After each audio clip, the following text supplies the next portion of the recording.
So welcome to this side event on IoT4EO on the Phiweek 2021 from Esrin. I'm Paolo, and I'm in a double role, so I'm co-organizing the event and co-presenting in the first slot together with Massimiliano Ferrante.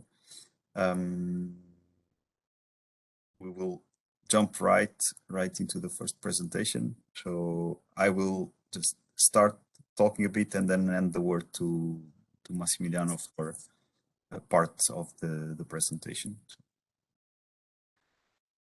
Our presentation is about the Esrin IoT network. So the Esrin is the Italian site of the European Space Agency, and recently, in the last couple of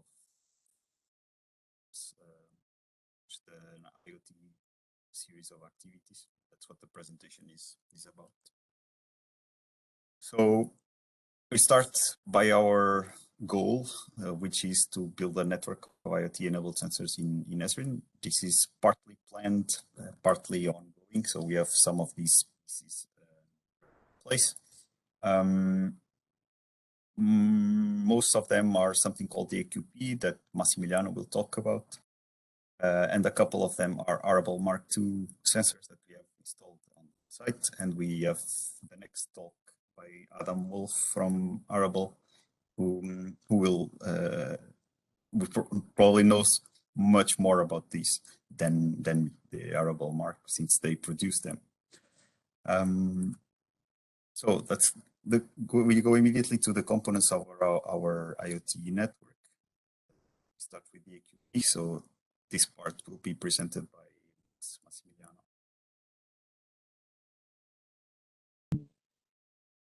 This part describes the AQP project. The acronym AQP stands for Air Quality Platform.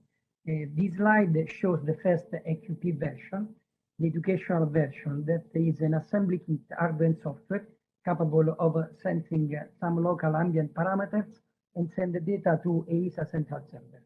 It was designed and built internally in ESA at the Esrin EO Philab laboratory for the Living Planet Symposium 2019 School Laboratory for educational purpose. The AQP is composed of chip sensors, which were all procured on Amazon, and the material cost of the kit was below 200 euro per unit. The software that runs on the AQP boards, Raspberry Pi and Arduino, is open source and is written in Python and C. We can consider even the hardware open because it is possible to add electronic components and sensors on this breadboard that is on the top of the AQP. Using these chip sensors, this platform is able to measure 13 parameters as temperature, humidity, PM10, PM2.5, CO2, CO, NH3, ammonia, NO2, CH4, methane, atmospheric pressure, luminosity, sound, and the position with the GPS. The AQP is composed, as you can see, maybe, is composed of 3 layers. Raspberry Pi, that is the brain of the platform. Then in the second layer is composed of Arduino and particulate sensor. The Arduino is used just as to analog to digital converter and for implementing some software filters. And then the third layer is composed of a sensors layer. The next slide that we can see shows all the micro version of the AQP. The first is the educational version that we have just described.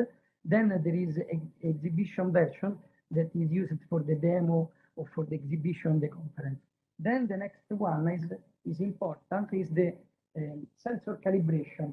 The scope of this platform is to verify the functionality of this chip sensor, then define the conversion curve from physical value and electrical values of this sensor, and then correct the values provided by these sensors for comparison with the professional instrument.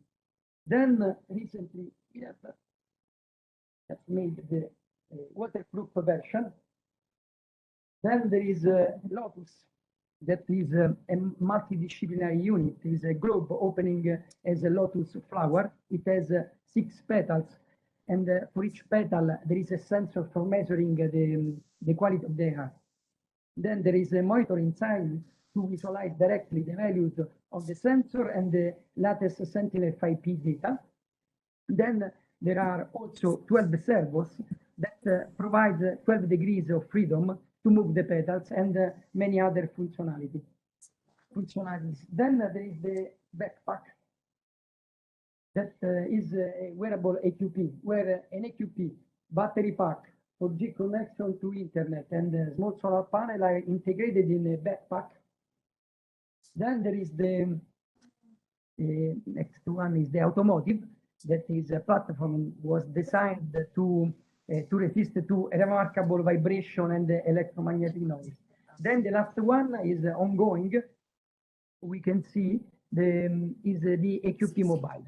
This platform is composed of a rover and the AQP with a professional instrument.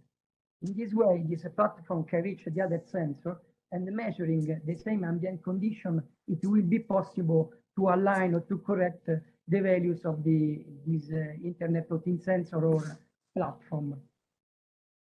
Then the next slide shows 4 micro AQP Internet of Things. We can see their pictures and then the picture of the SNEO Philab laboratory used to design and build them. The architecture of this device is simple because for each device we have one Internet of Things microprocessor, then an electronic interface, and then the selected sensor. In this case, we measure CO2. The first device is one measure temperature and humidity.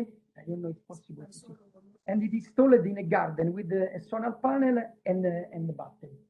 The second one is the light.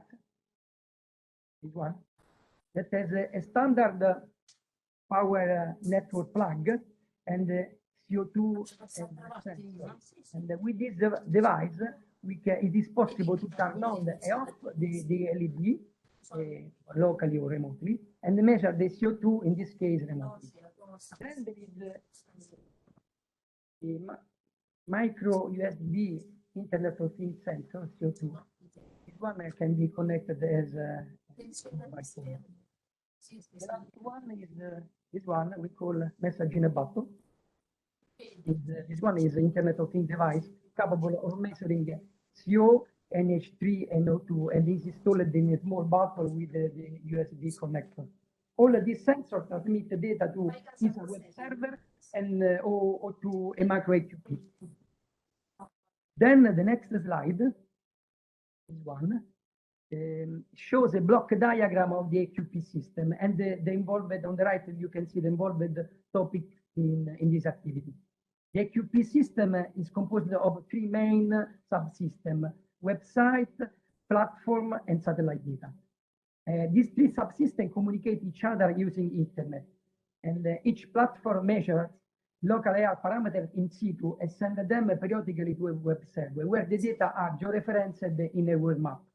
User here can access the website from internet and overlay the latest Sentinel-5P data on the map. In this way, it's possible also to enable direct comparison on the data acquired by satellite and the sensor acquired by AQP. Each AQP sends about 60 seconds its measurement to a web server where the data is stored in DB, and then the data is visualized in a web map in real time. Then the next slide. Okay. The next slide shows how each macro AQP is able to implement data analysis. As we said, we using Python. So using Python and importing the Python libraries, it is possible to apply any kind of mathematical function to the data in real time or in post-processing.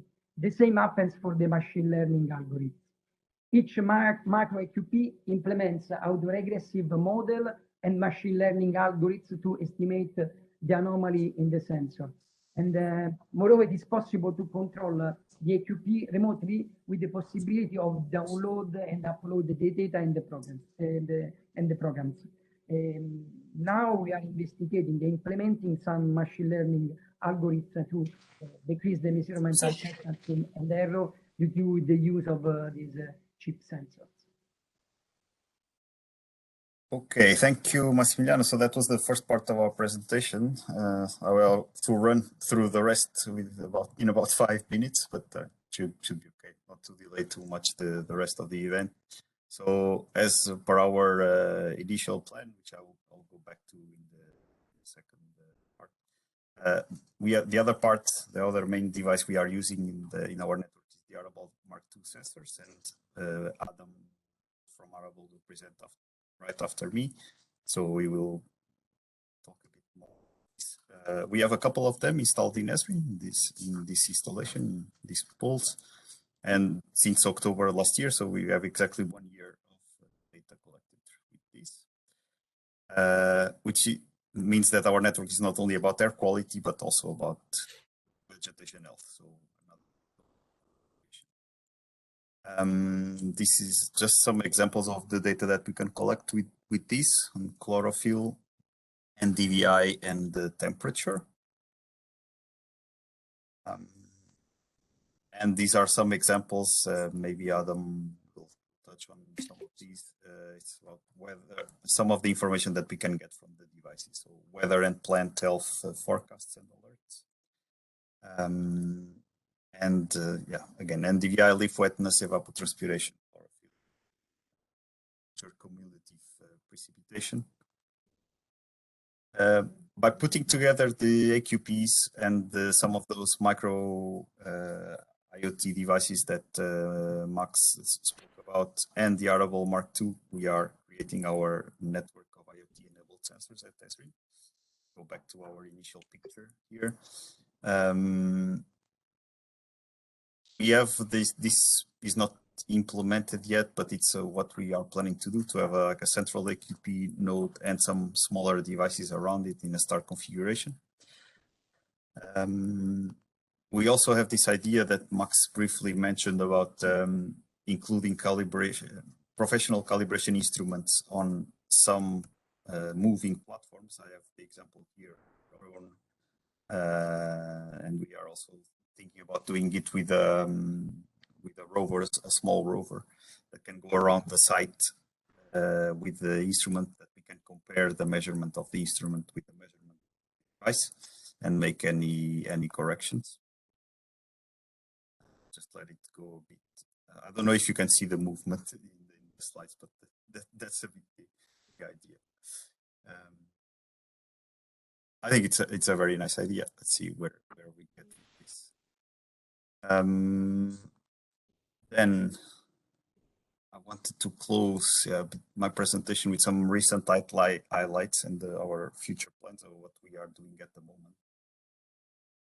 Some of our priorities. So we are just, me and Max, we spent our whole weekend since Friday until Sunday, the whole day, talking about the AQP and these IoT devices. It was one of the top 20 projects in the event, so we are very happy with it. There are some links here in the slides if you want to look at. We made the news even, so I got an interview for the radio. Max had an interview for the TV in front of our stand.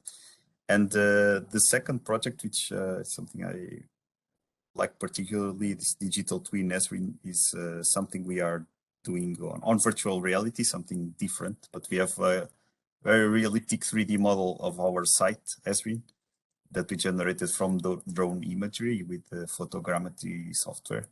And we have made, you can see a couple of screenshots in the slide. We are actually in this 3D model that you can experience with virtual reality. You can actually see the measurements of AQP and the Arable Mark II sensor. So the one in the 2021 model, don't look at the values themselves, but this is connected. I guarantee that this is connected to the API, the Arable API. So we are getting these values from APIs in near real time on the model, and you can experience this with virtual reality. So it's a pretty cool project. And there's an e-poster in the Phiweek about this, if you look for it. Then just our 4 priorities at the moment is to upscale the production, because we cannot have Max in-house himself doing all the units and the work. So we want to do this.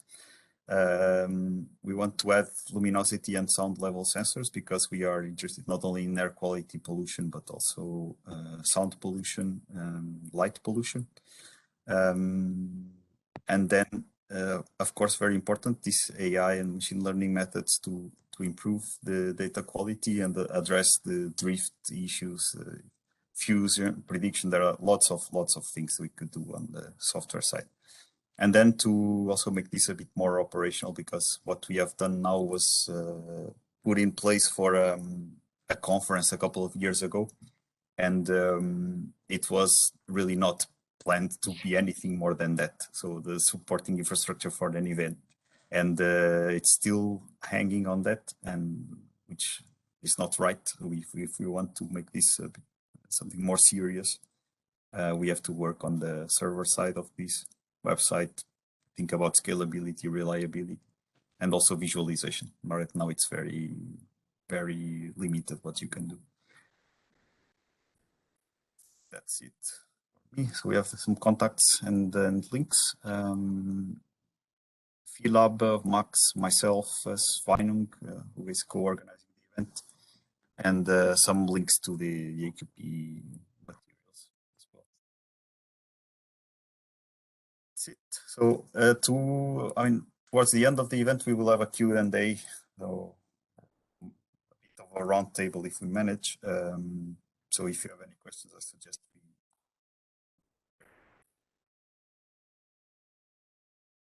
Okay, so that was our presentation. To Adam, can you try to share Adam screen? All right. Are we looking at my whole desktop, or are we looking at You should share the application, because we can, okay, or Yeah, put it in the presenter mode.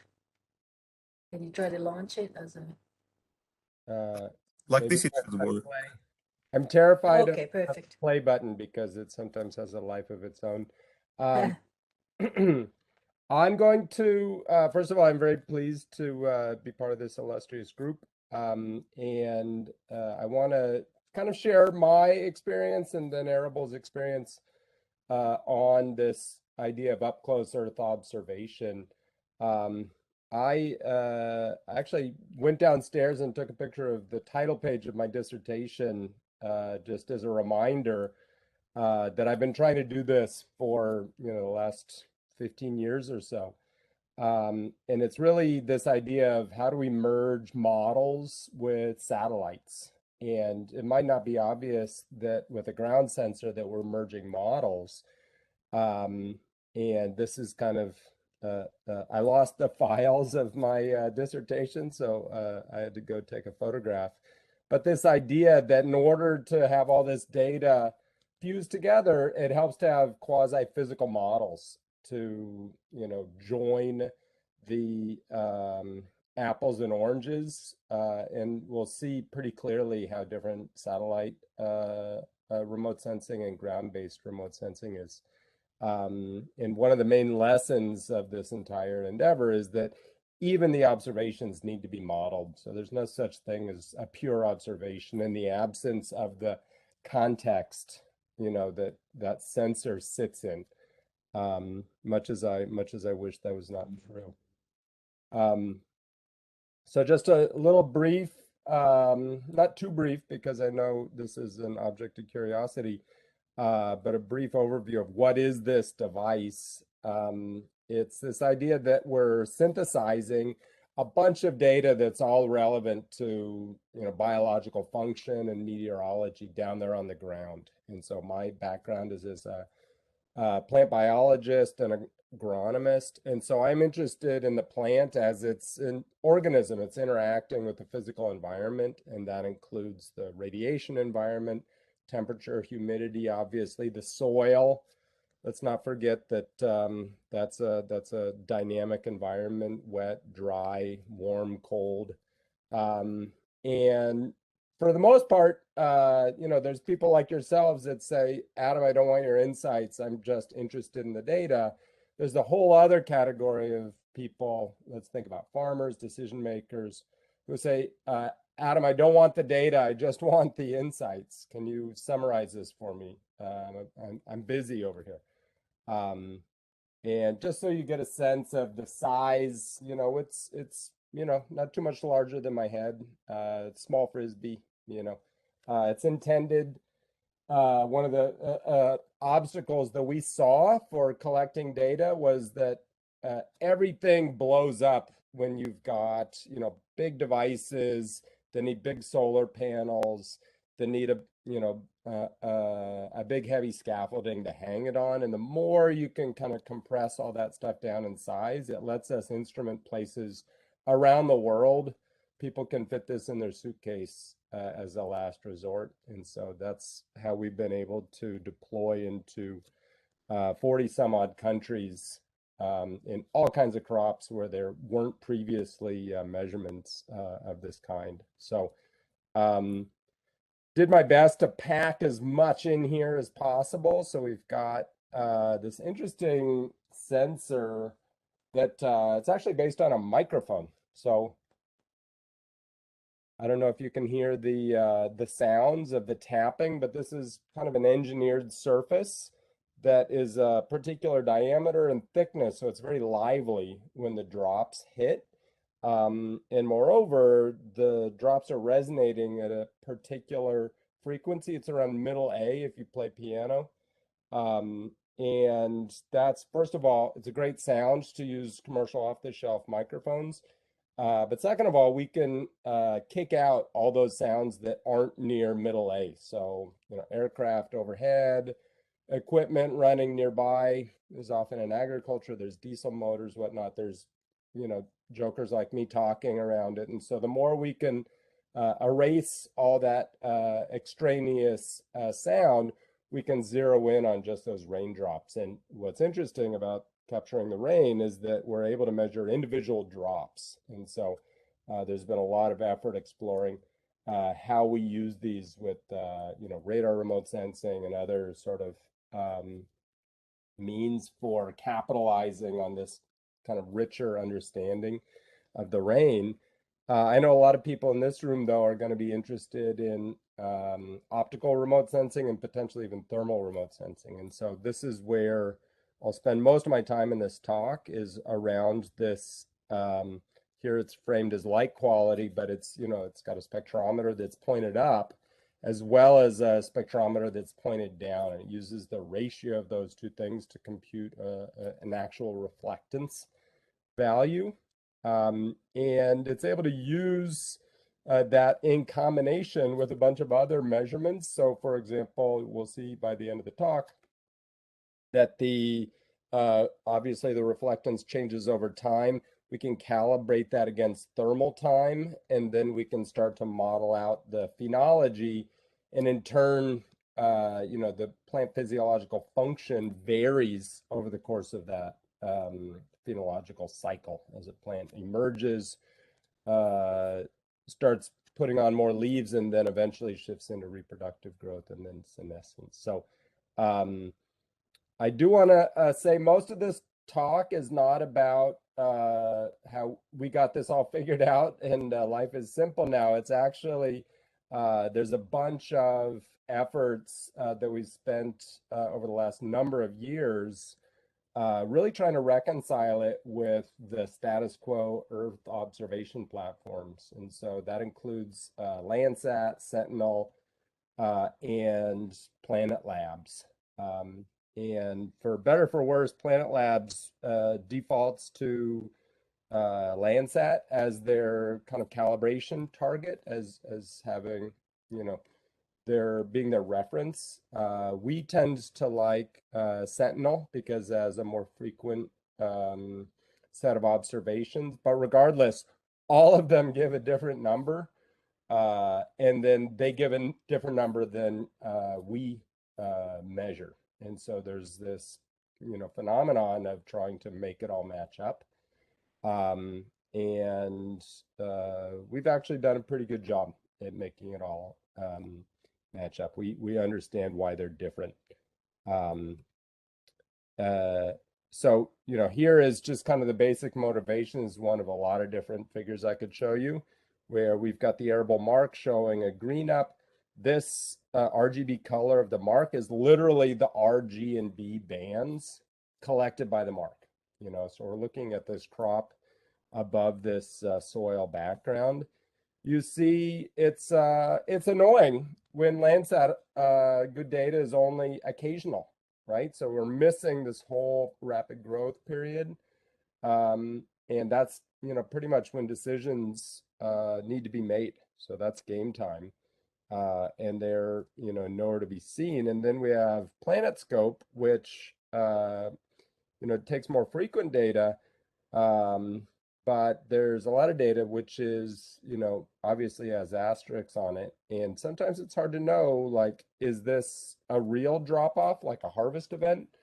Or is this an air quality event, whatnot? And so that was a bit why we were looking into this. Can we come up with kind of calibration factors so that the ground sensing can complement and improve the satellite? So here is, I'm merging up a couple different studies. I want you to look at a study here. You might recognize San Francisco as this little peninsula over here. We're up in Napa, zooming in on a particular field. You look at it from space, it looks all tidy. From the ground, couldn't be a worse situation for how to get a clean reflectance number because it's such a mixed pixel. You have all these cast shadows. The architecture is somewhat complex. And here if we're looking at the mark, the events that we're seeing, like this drop off, that was a pruning event, so it's real.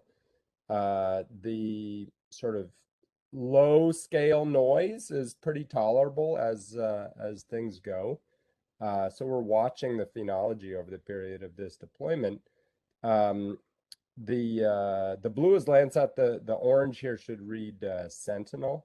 And, if we subtract them from each other from the mean, they're wildly different, and so there's not intrinsically a way to know which one of these is correct. There's a systemic bias.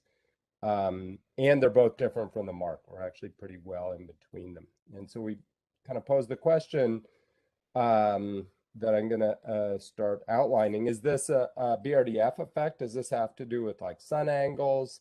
Is this a spectral effect? Does this have to do with sensor disparities in the color spectrum that the sensors measure? And I looked into it and I didn't include it here, but it's interesting given the previous speaker exploring air quality. And I might be able to show you some data later on in this talk that you can see the impacts of fires, especially in California. It's a dramatic air quality shift, but it shows up on the ground. It's quite clear. So on the BRDF, what's interesting, this is in some ways the worst slide, and in some ways a very useful slide. What we're seeing in the solid lines, that's the mark. And we're seeing two different bands. One is our near infrared band, so it's high when leaves are high, and here's this is a green band down here at the bottom. And so the difference between these, that's kind of the famous NDVI. It's not exactly red, but it's obviously low. It's the visible light spectrum. And you can see if we look at the solid lines that deciding what the reflectance is time dependent, right? So if you pick the midday average, if you pick noon as your reference point, if you pick plus or minus an hour from solar noon, which is what we do, you get a different number than if you choose 10 a.m. when the satellite overpass is. And that's what this dotted line is. Yes. Oh no, this solid line actually is the 10 a.m. line. This lower line is the average over, actually this is the Planet Labs measurement. So we think that they maybe are looking at like closer to an 11 a.m. Overpass. So there's this discrepancy between, the time of measurement, and there's also an issue with, the fact that the satellite is measuring a particular angle, and we're measuring a hemisphere. And so we used this model developed by Breon at LSCE to look at the BRDF. This made use of the Polder mission, and they developed a bunch of basis functions known as the Ross-Thich-Lee-Sparse BRDF model.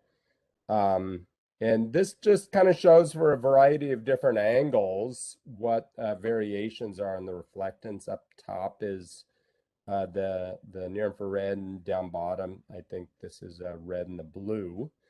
And on the left, we have a fixed sun angle and a varying view angle. And on the right, we see a varying sun angle and a fixed view angle. So this is kind of the situation we're in, where there's a somewhat constant time of day when it's coming across, but it varies over the course of the year. This is more of a modus thing, where the view angle is changing all the time depending on where it is. Adam, sorry for interrupting, but do you think you can finish in about 5 minutes?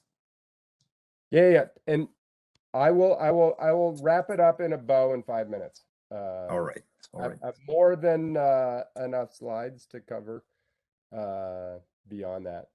And so what we see here is essentially we can have 10-20% variations in the reflectance based on the BRDF. And so it has to be accounted for. It's an important phenomenon. The spectral response is also really important. So this is our spectral responses. These are kind of the bands that would be familiar to Landsat and Sentinel users. And they're just kind of different. And here we can see that there are variations in where the bands hit. This doesn't really represent well the sort of the shape of the function. This is where these lines show is just the midline. What's also relevant is that the difference depends on the leaf area.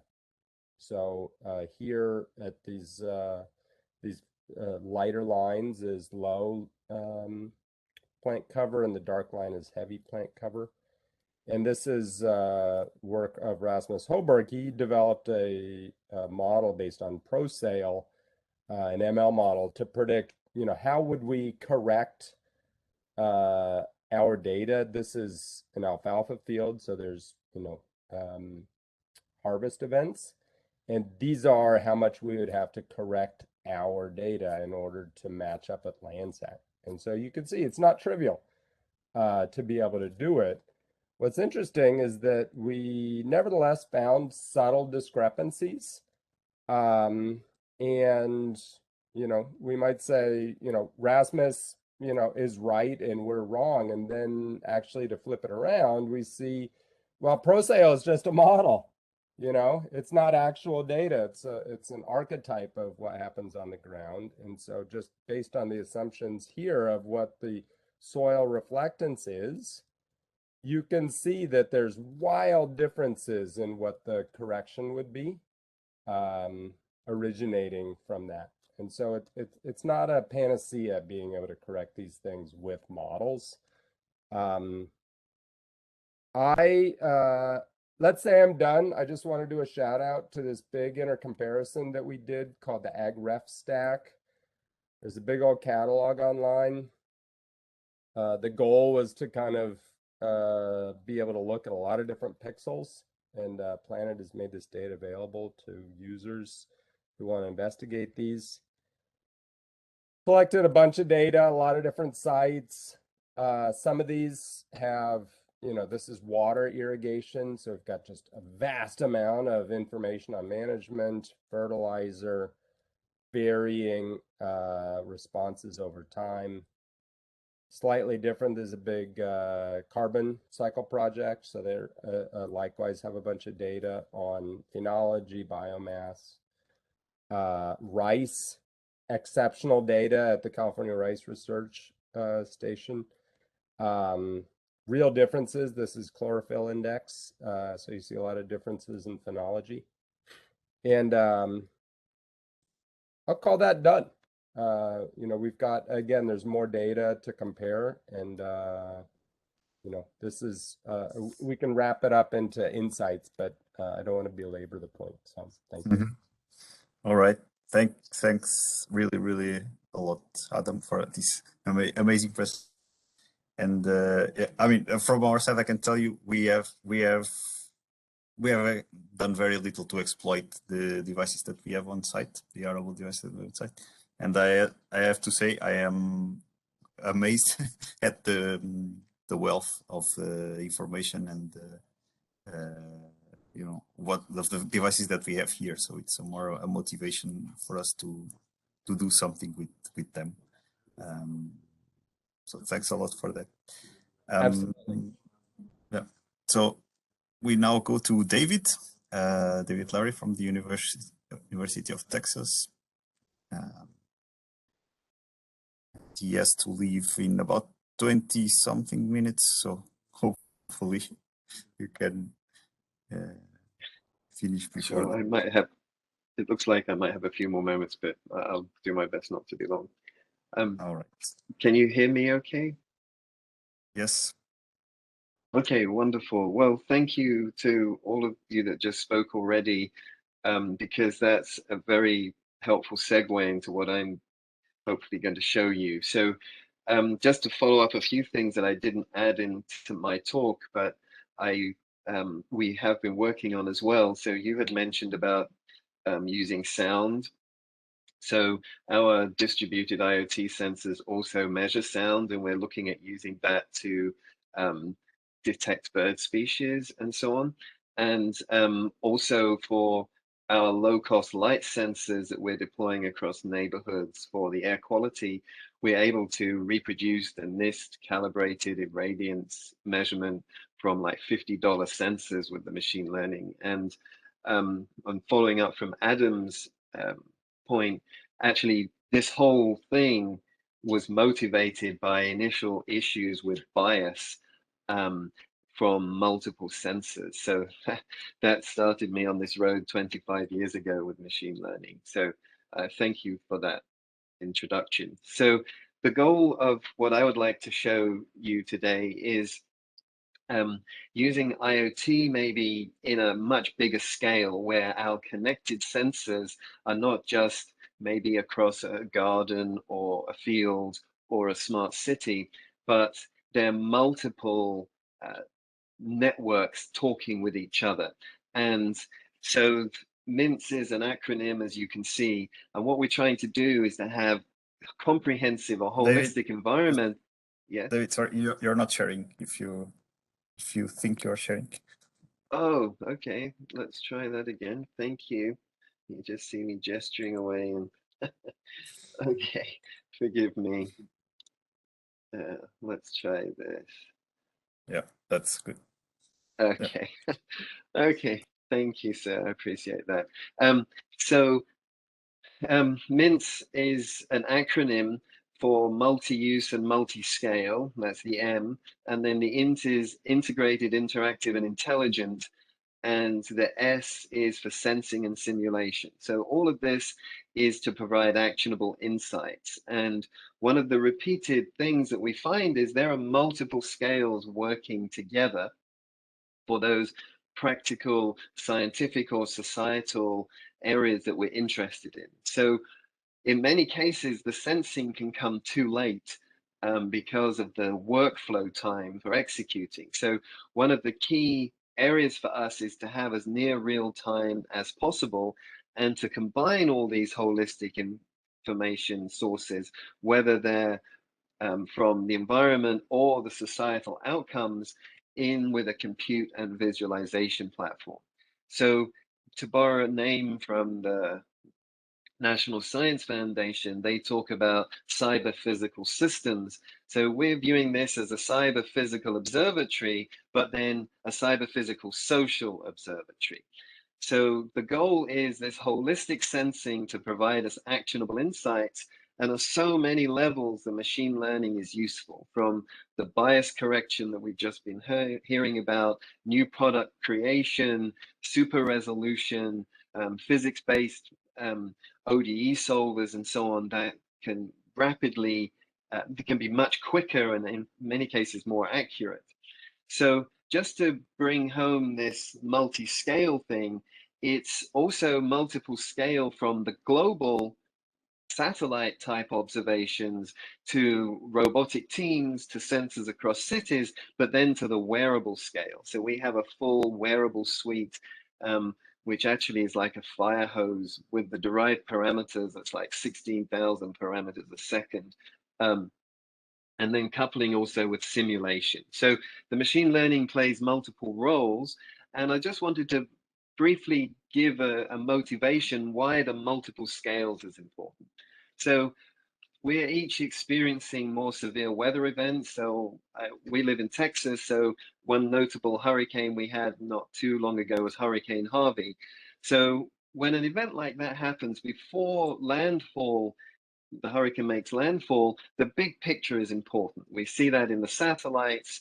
The models are predicting a landfall location or band of locations. But then the minute it makes landfall, the hyperlocal information is important, like the gradient of a given street.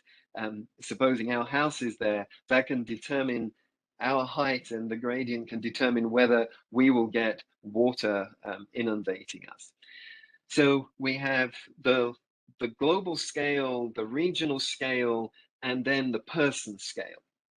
But also we have multiple time scales acting. So Landsat has been mentioned a few times. So we have this 50-year context, but sometimes the moment by moment is really important. So in what Adam was saying, we were seeing the diurnal variation, and then you were also mentioning about the air quality events.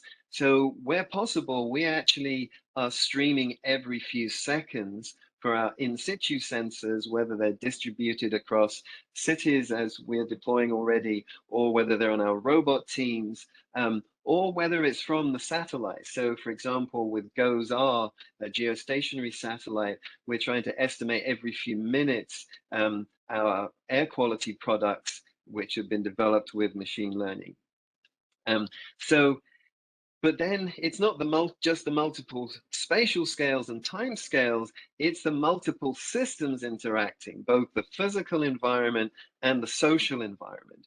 And what we're trying to do is, the integrated part is outcomes in one area can trigger another area. So for example, if you notice a gas leak or a smell, that may trigger some additional placement of 24/7 sensing, or trigger our street level surveys, and things like that. So it's a two-way thing. Also, if you see health outcomes like clusters of cancer, premature birth, you name it, learning outcomes even, because that can be influenced by the environmental context we're finding.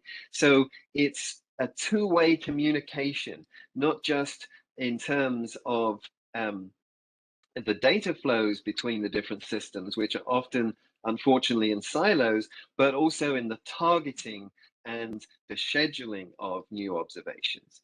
So this schematic illustrates the various sentinels we use, from simulation, even at the street level, canyon type level, very fine resolution, to remote sensing from satellites and weather radars from various robots. And if I get time, I'll show you some of that at the end, to our street level sensing our ground survey cars, but then also the wearable sensing. So measuring in real time the impact on us as humans of the environment we're placed in and what we're actually doing. So this is just a picture of some of the members of our observing system, from the little nanobot in the top left, which is just like 3 centimeters across, to the wearables that you see in the bottom right. That's a full EEG, eye tracking glasses, ECG, sweat response, to the various members of the robot team, and then sensors placed on schools, like you see in the middle bottom right there. So we have a set of concepts where they're stacked one on top of each other, that essentially all of our softwares, or all of our sensors, we view as software-defined sensors. So it's some sensing element wrapped by some algorithms, often machine learning, that can help us deal with things like the calibration that we were indirectly hearing about in the previous talks. But those software-defined sensors then, because an app store can go along with that, can be updated to maybe provide new data products that we initially hadn't thought about or didn't realize we could produce, or to update them in various ways, say for biases and so on. And then those software-defined sensors are placed on a platform that will provide us with power, time, and location stamps for all observations, communication, and where relevant, mobility. And so this, of course, could include wearable sensors. And then the software-defined sensor plus a platform provides us a sentinel, and that sentinel can be placed on a set of robots, for example, so they could work together as a robotic team, or they could be dispersed across cities, as we're also doing, or in our mobile survey vehicle, and so on. So together, all of these working on multiple scales form our cyber physical observatory. And this observatory also can have an app store of how we can combine the multiple software-defined sensors that are within our Sentinel and within our robot team. Now, so many times it's easy just to focus on the environmental measurements if we're, say, working with a space agency, or remote sensing is our main outcome. But probably even more important to us as humans is the end result. And so air quality was mentioned a few times already, and we're actually seeing that that's really relevant. Some of these particles are like Trojan horses. They can cross the blood-brain barrier, and they then can cause all sorts of cognitive outcomes. And it seems that things like Alzheimer's, for example, are becoming increasingly obvious that it's associated with inflammation in the brain, and that inflammation can be associated with the pollutants that get there. So that's why also the whole wearable sensors I was mentioning. So it's really important that we connect the large scale to the very local scale. And so as part of those human outcomes, it's also, I think, vital that we have a framework for transparent decision making, so we can link this, the environmental factors to the social outcomes, whether that's disease incidence, mortality rate, as the whole range of little icons that you can see there. And together, these different parts could also have their app stores, which you could imagine this is combined, all of this data, the environmental data plus the societal data, is connected by a compute platform, which allows us to have the real-time analysis and visualization. And so just as a minor digression, this is like some of the various things we use in our sensing elements of individuals. So right now I'm wearing one of these rings, for example, which as it's very wearable. It gives them sleep tracking, heart rate, temperature, but the person scale, we're essentially connecting to the global scale. So I personally feel that this societal observatory part of it is really important. And I'll give you an example. So this is a schematic of the map of the Dallas-Fort Worth area where I happen to be living. And the colors on the map are infant mortality. So those areas of red are stunningly high infant mortality right next to really low infant mortality. So we're placing street level pollution sensors in that zip code, and it actually, not due to any wisdom on our part, other people used those sensors and closed down an illegal dump, which was very gratifying. But it's not just infant mortality, it's so many things like strokes and cancers are associated with these high pollution events. And so just to give you a sense of what we're trying to do there, we obviously can't deploy the really high-end sensors everywhere. So we're using the machine learning to calibrate low-cost devices against the reference sensors. And so we have this cascade of standards, our high-end primary reference ones, our secondary and even cheaper tertiary ones that we calibrate against the reference ones with machine learning.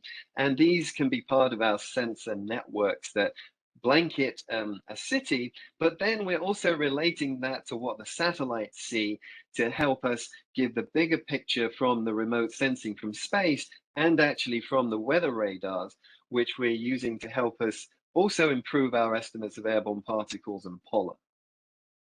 Now, another mode of these software-defined sensors is to take the type of spectra that Adam just showed us, but instead of just at one location, every pixel, say, from a hyperspectral camera. So that stack of pretty colors you see in the back left is essentially doing something very similar to what Adam showed. We have an upward-facing spectrometer and then a downward-facing hyperspectral camera. So for every pixel, we actually have a full spectrum. In this case, it's 462 wavelengths. And in this case, for our demonstration, this was mounted on an aerial vehicle, which was overflying a robotic boat. So I was involved at NASA in producing some global ocean products. And they are typically using databases that were collected over like a decade or more and have between 18,000 and 100,000 records that were collected a great effort from these ocean-going scientific cruises. In about 1 hour, and in fact, our deployment, short deployment of a few minutes, we collected more data than from our autonomous robotic team than this entire decade of data of these NASA projects. And so it's a really very helpful collection paradigm for the rapid development of new data products. So in this case, the robot team went into an area that had never been characterized before and learned how to map what we see remotely to what the boat was measured in situ. So underneath this boat, there's a full payload of sensors, about 40 different parameters, also a sonar, chlorophyll, iron concentrations, oil, and so on.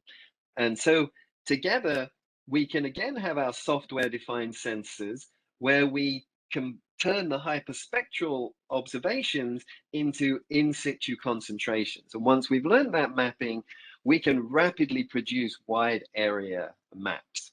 So another case where we've done this is from space using satellite data and combining it with the meteorology, population density, a whole range of parameters to estimate the street level PM 2.5, like you would get in the bottom right from these sensors that you see there. So sensor suites like this that environment agencies use typically range between $100,000 and $1 million. So from our street level surveys, it turns out we really need to have one of these every half a kilometer to characterize neighborhood scale variability. But at those kind of price points, that's never going to happen. So that's why we're trying to have these multiple views. Now, in these colorful maps you see, the background color is our machine learning estimate the color-filled circles are data, in this case on PM2.5 in micrograms per cubic meter, measured by the sensors like you see on the right. Now, most of the agreements are good, but there is one place in the middle where there's a red circle on a blue background. I'm putting my cursor near it. And that's because there's local sources. So I'll return to that in a moment, but a similar type of thing now, instead of once a day from MODIS type instruments and Sentinel type ones, we can do every few minutes from geostationary ones. So here you see some monthly averages where we were doing this for the fire season of 2020. So you can see these massive amounts of particulates coming from the California fires going across the country. So these various components, from satellites to really nano robots, can work together to populate our observatory for us. But if you look at the pixel scale variability, any given satellite will have a certain resolution, and typically we'll have variability across that pixel. So here we did a daily drive of a 10 by 10 kilometer pixel, so 100 square kilometers, and it would take about 4 hours to drive across it every day for a few months. And then we use that to determine what is the ideal spatial resolution, and then also to help locate where our sensors would be. So this location is where one of our sensors were, in that very red area on that societal map where there was high infant mortality.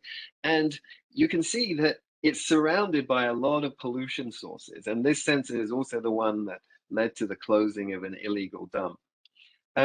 So the way we do that for these IoT sensors is actually they're medium priced ones of the order of a couple of $1,000s, and then much cheaper ones of the order of a couple of $100s. And they, the medium priced one is also a communication gateway.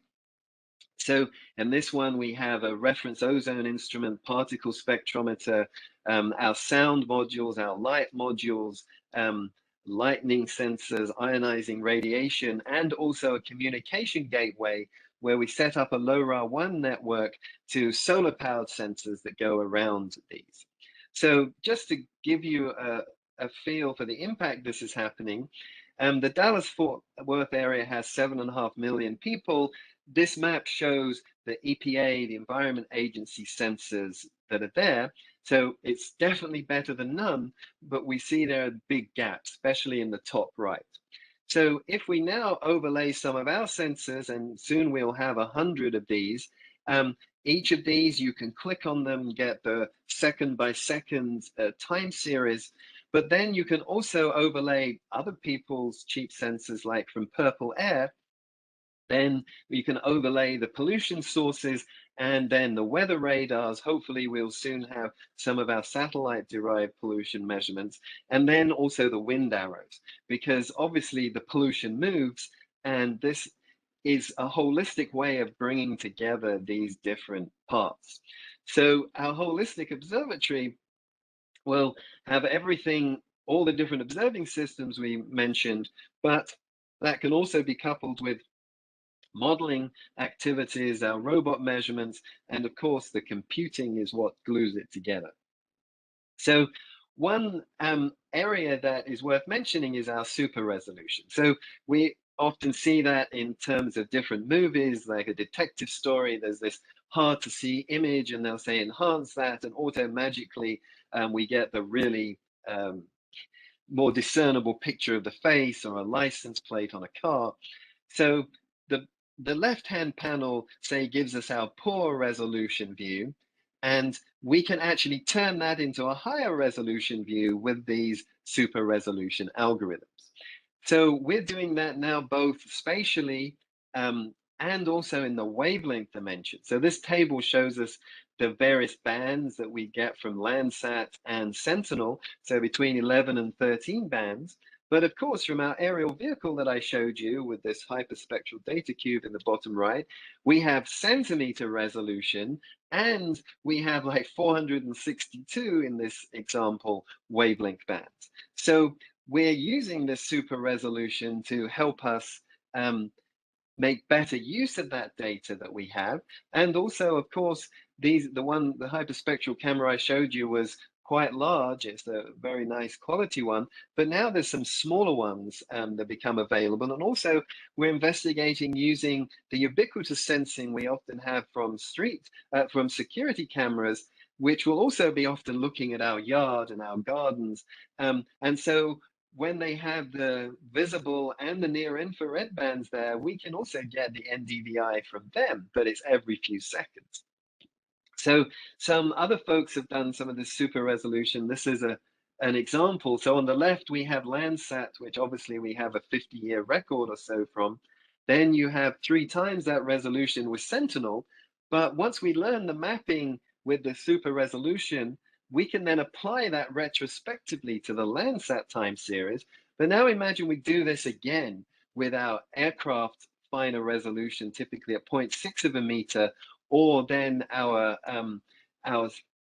aerial vehicle data, like I showed you, at centimeter resolution. We can now make much better use of all of our data sets by using them together. So here you see some examples of increasing the resolution of Landsat with this type of approach. And so there's some different case studies here. So bringing them together, we can do much better. So I just wanted to show you an example of our robot team here. This location is a ranch in North Texas. A friend of mine's dad owns it, and he let us go in, and the robot team had never seen the location before. It went in and with about 15 minutes characterized multiple components of this water environment, and was then able to produce large area maps. And then we did like a shock test of it. We released the dye, and then we estimated where the dye was, and then the boat went out to verify it. So you could imagine this as like a case study of what we could be doing globally for calibration, validation of satellite activities, and also in helping us to have much finer resolution products from existing satellite observations. So the 2 key components of this autonomous team was the aerial vehicle and the robotic boat. We choose the boat because that's a bit more challenging with the whole water access business. This boat was loaded with sensors underneath it, measuring the composition of the water. And here, as one example, was our crude oil estimate for this lake. And so what's interesting is there was one part of the lake was isolated, and so there was no inflow or outflow from it. So there were slightly higher levels of crude oil in that. So the background colors are our machine learning estimate based on the hyperspectral data, and the overlaid color-filled squares were what we measured in situ. And you notice there's a remarkably good agreement, especially satisfying across the gradient region in the inlet to that isolated pond. So you can see that the bringing together these different sensor types can be very effective. And by the way, this robotic team also was carrying a full air quality sensing suite with particle size distributions, both the boat and the aerial vehicle. So as they were going around, they were really measuring very comprehensively. So just to give you a feel for how it worked, you would draw an area for your autonomous control software that the aerial vehicle would survey. You would then send that to the boat as well for that flight plan and that cruise plan. And then when the aerial vehicle takes off, we would have an upward facing radiometer measuring in actually 2048 bands, the incoming irradiance. We would have our camera looking down, measuring 462 wavelength bands spanning the UV and near infrared. And then given what we know what was coming in, we could calculate our reflectance. We also had a thermal imager on there, and actually a solid state LiDAR that was very useful for the whole geo-rectification. And this was our air quality payload on our aerial vehicle. So these were the various remote sensing products, the hyperspectral data cube, the thermal imaging, and the high resolution visible imaging. And then our boat was deployed in this area and made the in situ ground truth. So there were a whole set of sensors. This is just basically the payload we had on them.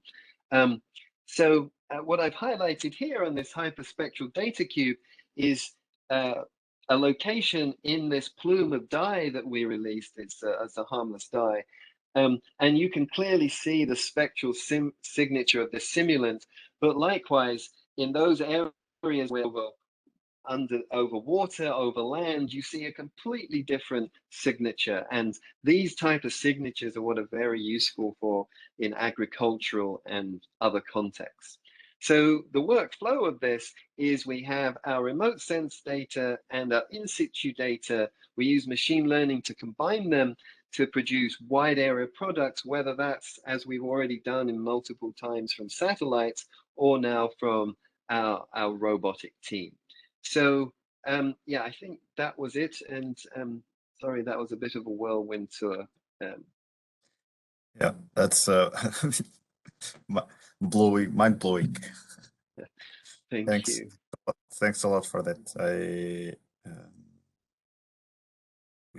So this was our last, well, our penultimate presentation. We now have Stefano Perticaroli from Rame. And afterwards, we have some time for Q&A. I don't think David will be able to stay with us afterwards. Sorry about that. Yeah, but I pass the word to Stefano for the last presentation of the event, and then we see about Q&A. Thank you. So I'll share my LinkedIn thing in the chat. So if anyone wants to contact me, they're welcome. Thank you. Okay, thank you. Thank you, Stefano, for being with us. Yes, we can hear you. Okay, so I will go as fast as I can because I understand that we are already out of time. My presentation will be really, really simple comparing to the other ones. So first of all, I want to thank the organizing committee for letting me presenting the activity of Rame. So I don't know if you can see my screen, and I will start. Can you see it? Yes, we can see it. Yes. So you are seeing the presentation. So let me go in presenting mode. Okay. So basically, I will introduce what radio analog microelectronics, of which I'm the CEO, is doing with ESA and with the two main pillars of this session that are IoT and Earth observation. Okay, we all know that IoT has made possible for the physical world to meet the digital world and cooperate with each other. IoT in general offers numerous benefits to organizations who are willing to enable them to automate and simplify their daily tasks. The recent development is using the IoT for Earth observation, an example, to monitor or test the status, the changes, and both the natural and man-made environment is a way of increasing, I would say, our safety and also the self-awareness levels.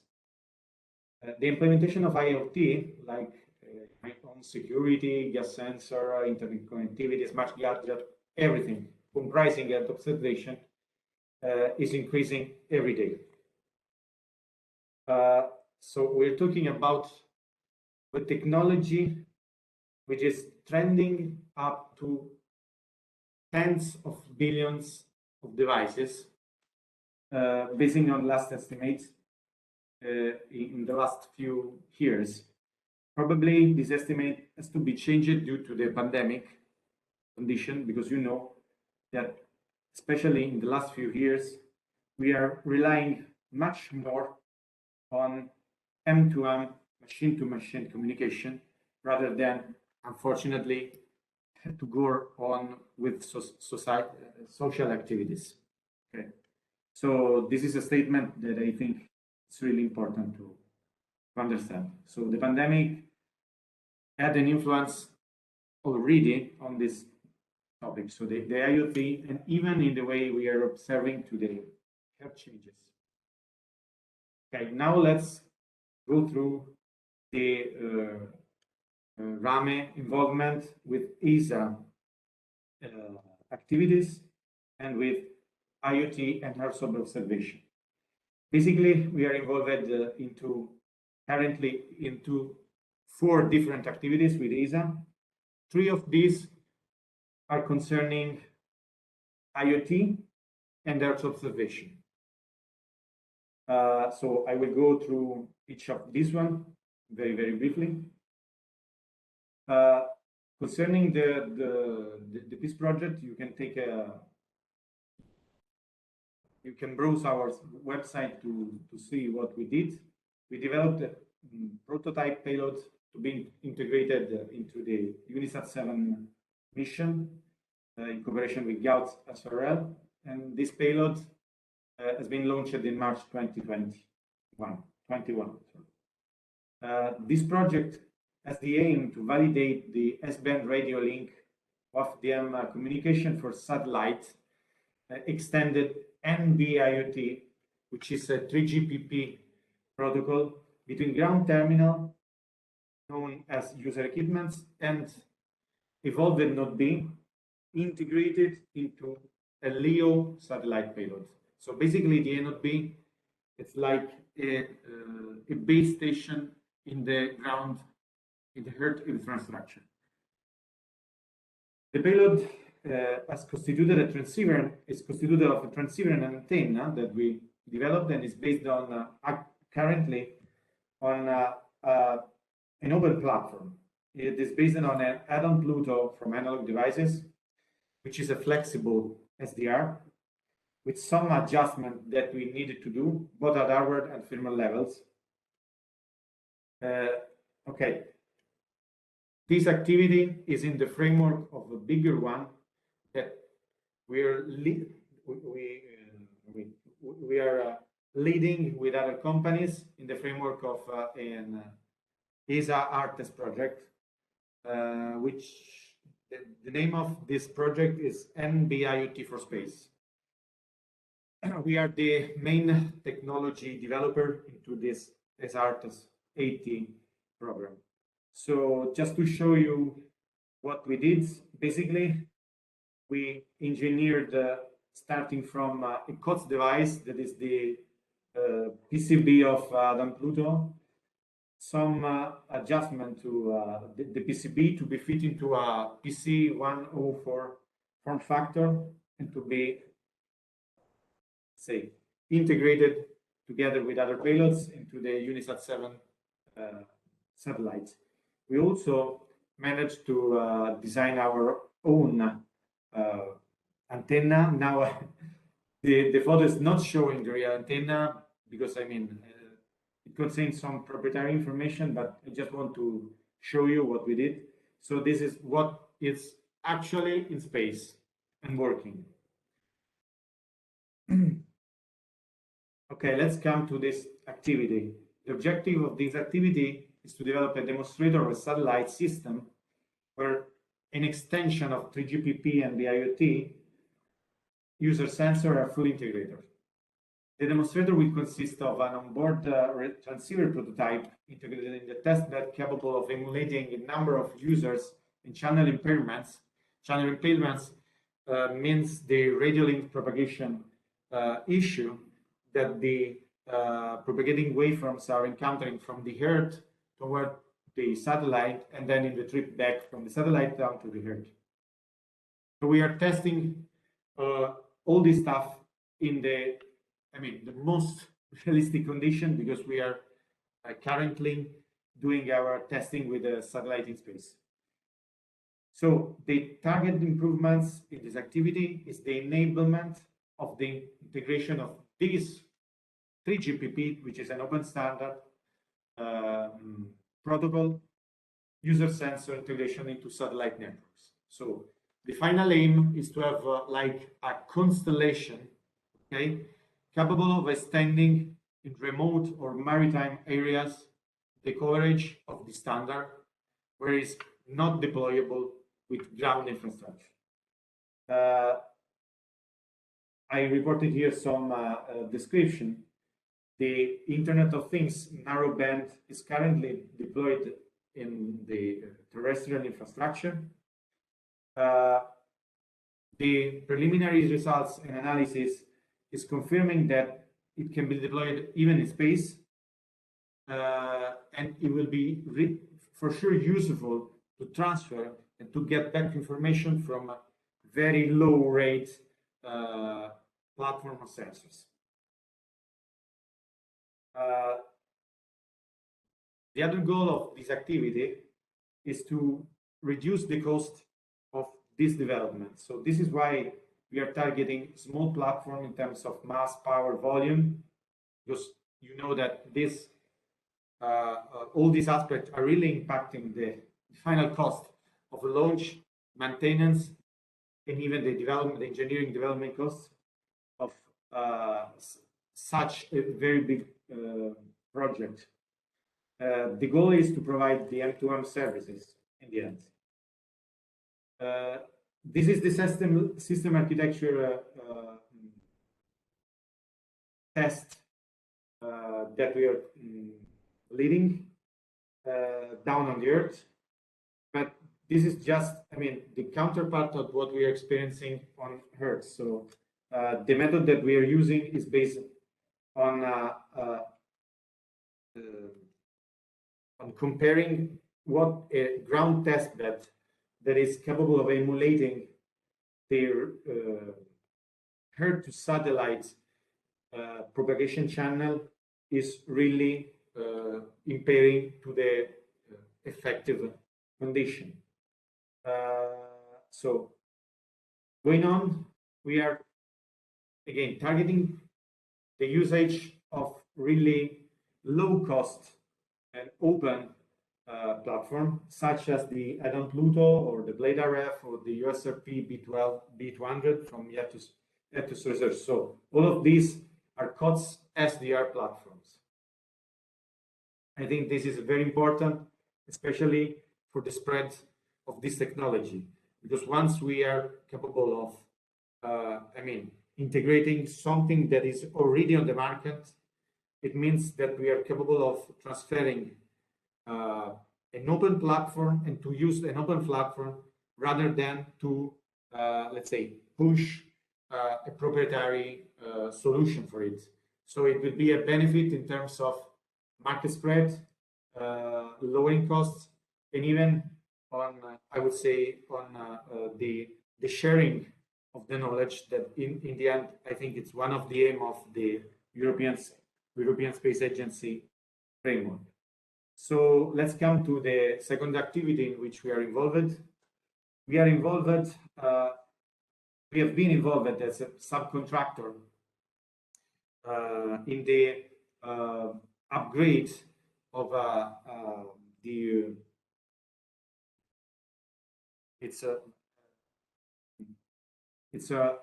of a piece of hardware that is acting like a calibration transponder for Sentinel-3A and 3B mission. So basically what we did is to upgrade and I would say an old hardware property of ESA and to make it compliant to be operational with new missions. New mission for Earth observation. So this piece of hardware will be the one calibrating the SRAL equipment on the Copernicus Sentinel-3A and 3B mission, and probably its usage will be extended with the 3C and 3C mission. We're going to develop for ESA a completely new Calva site inside the Italy area. So we are targeting to build the Calva site in the center areas of Italy. Okay, let's come to the final activity concerning the IoT and Earth observation that we are developing with ESA. We had a meeting today with Massimiliano, the air quality platform. I know that Massimiliano already talked about it, so I will not say anymore that we are involved into the second generation development of this air quality platform. And one of the, I would say, the target of this air quality platform is to being deployable, I would say, quite everywhere. And our additional target would be to make this air quality platform directly communicating with satellites. So in the end, the goal that I'm reporting in my few last slides, that are our future goal, is to increase the end-to-end communication from Earth to space through IoT connectivity by using very, very low cost and simple and even open software-defined radio in satellites, as we are doing with the IoT4Space activity. And the second goal is to develop a platform, okay, again, based as much as possible on open projects, on open source activities, with smart sensor to monitor and to detect, in example, movements in marine life. So with the goal of tracking biodiversity, or by using artificial intelligence algorithms targeting what is generally acknowledged as being the enrichment of Earth observation data. Because one of the limits that I see with the Earth observation is that you don't have any real feedback apart from the ones that you get as the physical feedback from the technique that you're using, even if you're using microwave, hyperspectral, or any other types of technique. If you're capable to, I would say, enrich in real time the data when the satellites are acquiring their sensing, then it would be really there would be really the possibility to make the resolution and accuracy of the remote sensing much higher. So in this perspective, the role of the artificial intelligence in IoT is to bring now an example, the machine learning and then decision making into the IoT systems for enhancing data and management analysis, and with the target of enabling the massive productive gains in this. Okay, let's look just the last minutes in detail of the Go one. We are targeting to be part of developing for SDR and IoT, and to expand this SDR platform over the S-band. So currently we are working with S-bands, but our target is to expand in wider bands and even higher frequency. This is possible by using COTS devices, but probably it needs more support from, I mean, not only from ESA, but also from the semiconductor market. You know that we are much into this type of market. The second goal is to, in the sense of data retrieval, to collect in situ data from the ground segment and to train AI algorithms to be compatible with data that are gathered from smart sensor and that are placed into this platform like the AQP, and even to get the possibility to collect data from the maritime environment. That is really, I would say, the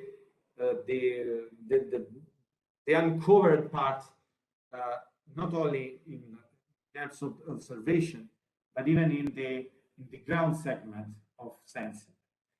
So all this idea, it's quite a pure brainstorming and are inspired by our field of experience and the survey that we took, let's say, in literature. So consider that the sea, okay, oceans are really I would say, a big resource that is still not completely understood. So this is at least our opinion, and we are moving in order to make this resource to be acknowledged and even more sensed in some way. Okay, so I really thank you for your time, and that's all from my side. Thank you, Stefano, for also for your patience, because we went a bit over time with the previous presentations, but I mean, we thought they were interesting to have. Yeah, I think we don't have many survivors because the event is very late in the day. This was a constraint we had from the organization, unfortunately. But anyway, it's been very interesting for me, and I think for the attendees. There were more than 20 people connected at some point. I mean, I don't know if some of the attendees remaining, if they want to ask any questions to either myself, Massimiliano, Stefano.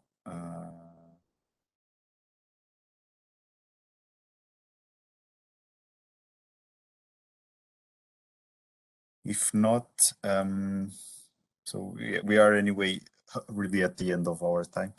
I have a question for Stefano, which is a bit related to the supply chain, in the sense if all these issues we are seeing in ordering hardware, even for the most simplest things, laptops, things like that. Yeah. Is this causing a problem for you, and how are you addressing this? This is a very good question. Yes, it is currently putting a lot of troubles because, I mean, I'm talking like an entrepreneur. If you rely on usual providers, you expect from them like a continuity in providing their services. But currently, it's really difficult for us to understand why. Okay, now it's not the correct place to mention some of them, but most of them are really late without an effective explanation. I had the chance to talk with Massimiliano for a very simple thing. They are late not only in the procurement of ASICs IC that you even see on my up on my shoulder. You know that we design IC. It's really strange to me because one thing is the shortage for IC, one thing is the shortage for any other types of equipment. So it's like there is something strange happening, but maybe it's correlated to the fact that, again, due to the pandemic situation, most of the I would say the big players in technology providing are taking all the stocks.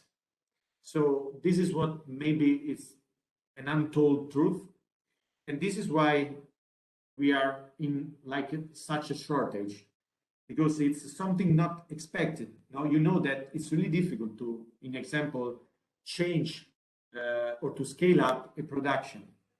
Okay, so if you're let's say experiencing like a one order magnitude change in the need of production because of pandemic, then these effects are seen in example into this year, or maybe even in the 2022, after 2 years from the start of pandemic. So this is at least my, I would say, vision for explaining partially this strange situation we are facing. Mm-hmm. No, I mean, I think it's an important issue to take into account, because it's a major risk for I think any activity which is depending on hardware and the hardware to arrive on time That's true. introduces delays everywhere, and also even sometimes feasibility. Like when we have to order new sensors, every time we have we have to look for another which is not exactly as the one we I know got. it may not be so reliable as you're expecting. Yeah, and it will probably work differently, then this has an impact on everything else. So Yeah, so more delay even by design or the adjustment sides. Yeah. I know. We know very well this situation. All right. We are really on time to close the event. So thank you, Stefano. Adam and David had to leave in the meantime. I think it was really, really interesting, and I think we really have a good target in the Living Planet Symposium 2022 to have something a bit like this, but more pondered, and that we do something big related to IoT on that occasion. By the way, if you don't know, Stefano, the Living Planet Symposium will be in Bonn, in Germany, in May 2022. Okay, so thank you for your presentation, and thanks to the 2 attendees we still have left, and to the co-panelists